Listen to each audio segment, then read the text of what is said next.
Have you ever heard a statement so bold you just had to stop and think about it for a minute? Oh, yeah. Like what? Well, the title of this video you sent me, the U.S. literally cannot repay its national debt. Pretty intense, right? Definitely grabs your attention. So today, we're going deep on the U.S. national debt. Sounds like a fun one. Yeah, we're using this plain bagel video as our starting point, and trust me, there's a lot to unpack. I mean, debt's a big topic for a lot of people, right? So I think a lot of people will want to know about this. Absolutely. It affects all of us, even if we don't always realize it. For sure. Okay, so first things first, how does a country even go into debt? It's actually not that different from how individuals go into debt. Okay, I'm listening. So, like, if a country like the U.S. spends more money than it brings in through taxes and other revenue, It's a deficit, right? right, they end up having to borrow money to make up the difference. So it's like when we overspend on credit cards, the U.S. government just takes out loans. Yeah, pretty much. Except instead of credit cards, they issue these things called treasury bonds. Treasury bonds. Yeah, basically like IOUs, promising to repay the borrowed amount plus interest to whoever buys them. So who buys these treasury bonds? Anyone can. Individuals, businesses, even other countries. Wait, other countries are lending the U.S. money? Yep. Major players like Japan, China, the UK, they all hold a significant chunk of U.S. debt. Wow, I never realized it was so global. Yeah, it's a whole interconnected system. Okay, that's starting to make more sense, but just how much are we talking about here? What's the actual number? Right now, the U.S. national debt is, get this, $34.8 trillion. Trillion. With a T. That's hard to even imagine. I know, right? It's more than $100,000 for every single person in the U.S. No wonder people are freaking out. And the video you shared showed this crazy chart. The debt just keeps climbing. Yeah, it's definitely a trend that's hard to ignore. These constant deficits year after year add up. So when was the last time the U.S. actually had a surplus? Like more money coming in than going out? Believe it or not, the last time that happened was back in 2001. Seriously? So it's been over 2 decades of just piling on more debt. Pretty much. And if you look at a chart of U.S. spending versus income over time, it's a growing gap.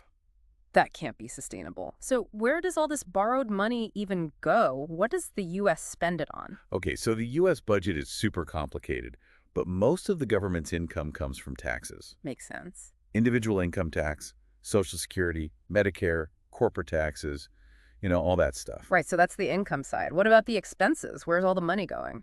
Biggest categories are Social Security, Medicare, and then interest on the debt itself. Interest on the debt. Yeah, that's a whole other can of worms we'll get into later. But then you've also got healthcare, defense, income security programs, tons of stuff. So it's this giant balancing act, and right now it's tipped way towards spending. Yep. Couldn't the government just cut spending or raise taxes to close the gap? You'd think, right? But it's way more complicated than that. Well, first of all, cutting spending means potentially cutting programs people rely on, and nobody wants to do that. And raising taxes. Well, let's face it, no one likes paying more taxes. It's a lose-lose situation. It's a political hot potato, and honestly, it's part of the reason this debt keeps growing. So it's kind of a catch-22. They have to borrow to cover the spending, but then those loans create more expenses because of interest. You got it. It's a vicious cycle. Exactly. And to add fuel to the fire, the U.S. is dealing with rising interest rates right now. Oh, yeah, I've seen that in the news, but I'm not really sure how interest rates fit into all of this. Think of it like refinancing your mortgage.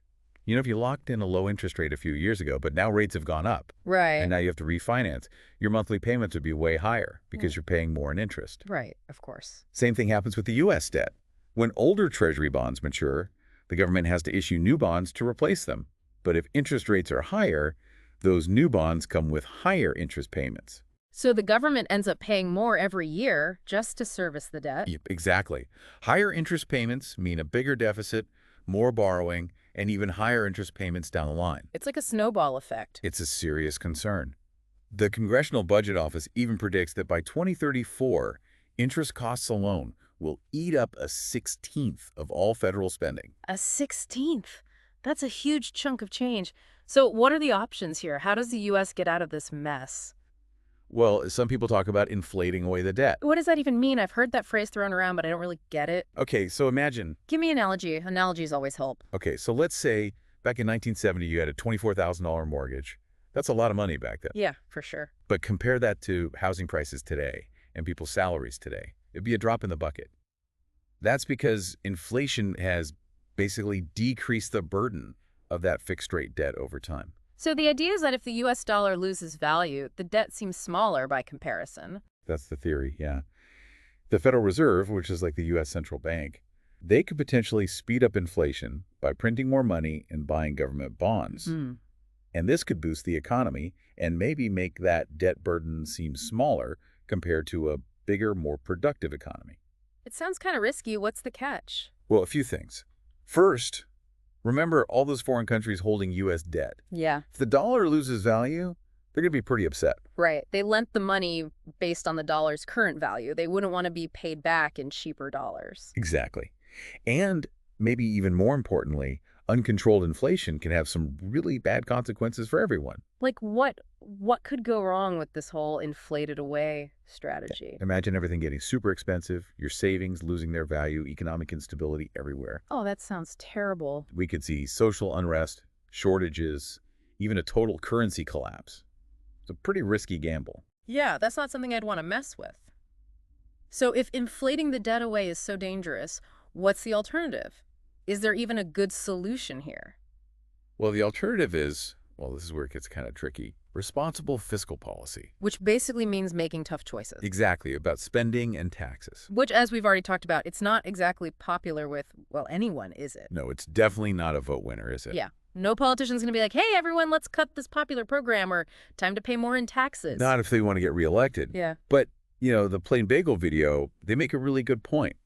The best way to deal with this national debt problem is through, well, being responsible, making sure things are in order. Responsible fiscal policy, right. Exactly. And reducing the deficit. It's about putting long-term stability ahead of, short-term political wins. Makes sense in theory, but is it realistic? Plain Bagel brought up Australia as an example. They actually managed to have a budget surplus recently. Yeah, they did. What's their secret? How did they do that? Well, for one thing, they have a track record of, making tough choices, even when those choices aren't exactly popular. So they bite the bullet and do what needs to be done. Pretty much. They focused on controlling spending, made sure their economy was diverse, and kept their debt relatively low compared to other developed countries. So a mix of smart policies and, well, a bit of backbone. Yeah, I think that's a fair assessment. Do you think that's something the U.S. could actually do? I mean, follow Australia's lead.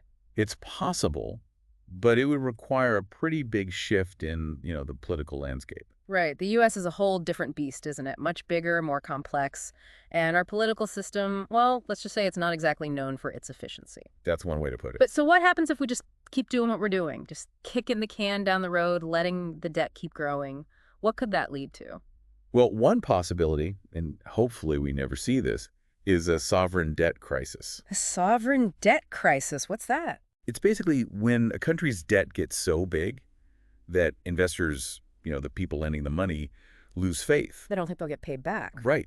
They start demanding higher interest rates because it's riskier to lend to a country that might not be able to pay them back. Yeah. And that creates this vicious cycle. So it's like a national credit card meltdown? Yeah, kind of. Everyone starts panicking, the value of the dollar plummets, interest rates skyrocket, and you end up with a massive recession. A global depression even? Potentially, yeah. Yeah. It would hit everything. Stock markets, housing, the cost of groceries, everything. Yikes. That's definitely not a good scenario. But what about something less extreme? What's the most likely outcome if we don't get a handle on this debt? Probably a gradual slowdown in economic growth. Living standards might stagnate because all that money that's going towards paying off the debt, that's money that could be invested in other things like education, infrastructure, research. So instead of investing in the future, we're just paying off the interest on this mountain of debt. It's like we're stuck in quicksand. Exactly. Slower growth means lower tax revenues, which means the government has to borrow even more just to keep things running. So it's this downward spiral. Pretty much. And it also limits the government's ability to deal with unexpected problems. Like natural disasters or, another pandemic. Exactly. It's like you spend all your emergency savings, so when something unexpected happens, you have no cushion. So it's not just about the direct costs. It's also about, what? Lost opportunities and the inability to react when things change. Right. And don't forget the social and political effects.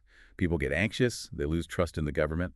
I can imagine if you feel like the system is rigged against you and future generations are going to be stuck with this massive debt, you'd be pretty angry. Exactly. So yeah, while a sovereign debt crisis is a real possibility, the more likely outcome is this kind of slow decline. Where the economy weakens and society starts to unravel. Pretty much. Not exactly a rosy picture. So what do we do? If trying to inflate the debt away is too risky and making tough choices about spending and taxes is politically impossible, is there any hope? Are we just doomed? I wouldn't say doomed. There's always hope, right?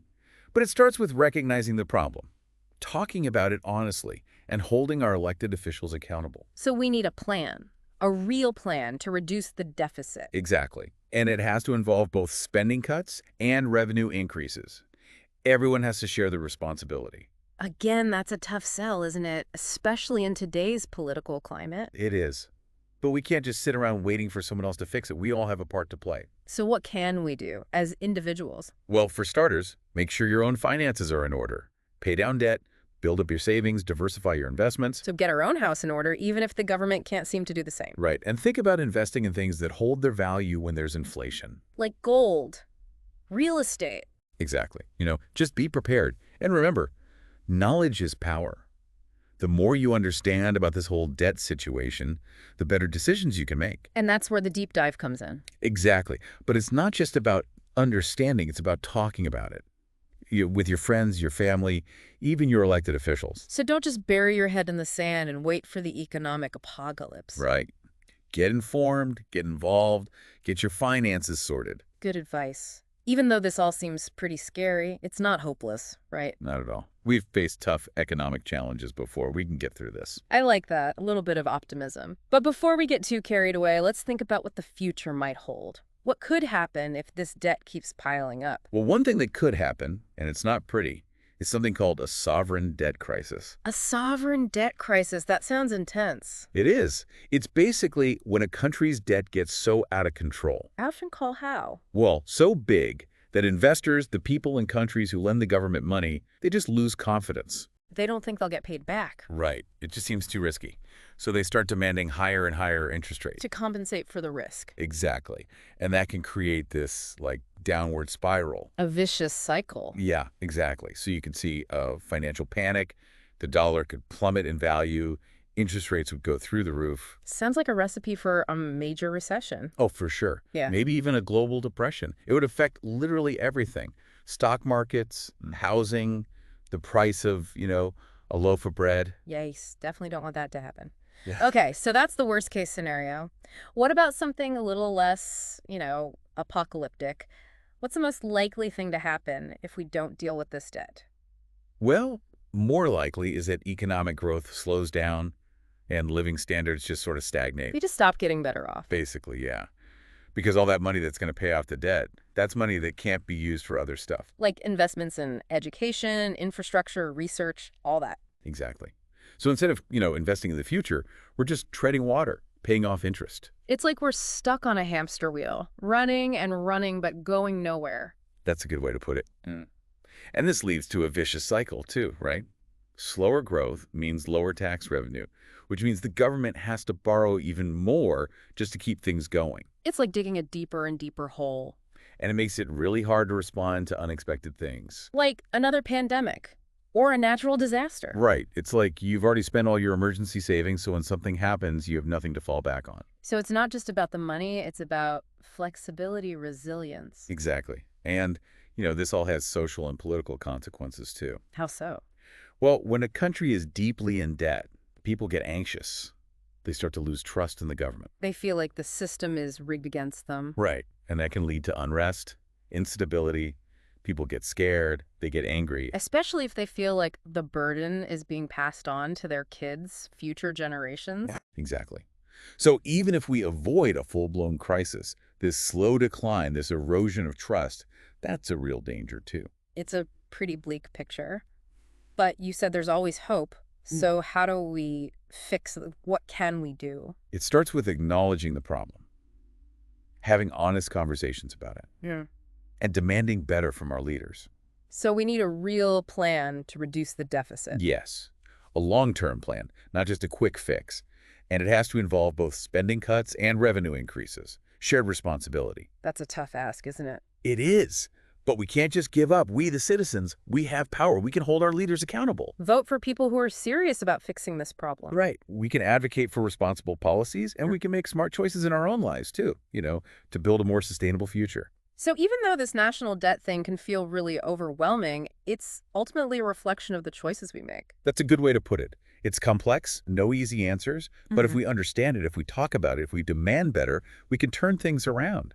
Well, that's our deep dive into the U.S. national debt. It's a lot to process, but hopefully this conversation has given you some things to think about. And some hope, too, right? We've faced tough challenges before. We can face this one, too. Absolutely. Big thanks to Plain Bagel for the video that sparked this whole conversation. You can find links to their YouTube and Instagram in the show notes. Check them out. They've got lots of great stuff. Thanks for joining us on the Deep Dive.